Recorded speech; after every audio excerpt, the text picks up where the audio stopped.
આજ મામાને મોહાડ ગણી મારા કોઈ આવે નથી. કોઈનો આવે નહીં, કોઈનો આવે, કોઈનો આવે.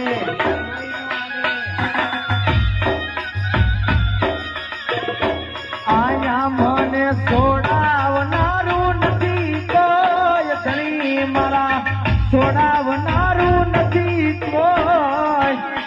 આજ દરાજી પોકારે મારા નાથને રે.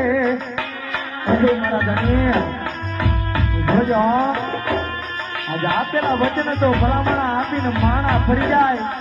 એ કાળા માથાનો માનવી આપીને ફરી જાય. ખરેખર જો ભલામણા રાજસ્થાનની ધરતી માથે આજ સુધી મારો દ્વારકાનો હાથ ઉતરો હોય ને તો જોજે આજ તારે ફરવાના વધાર ન હોય. કારણ કે આજ તમારા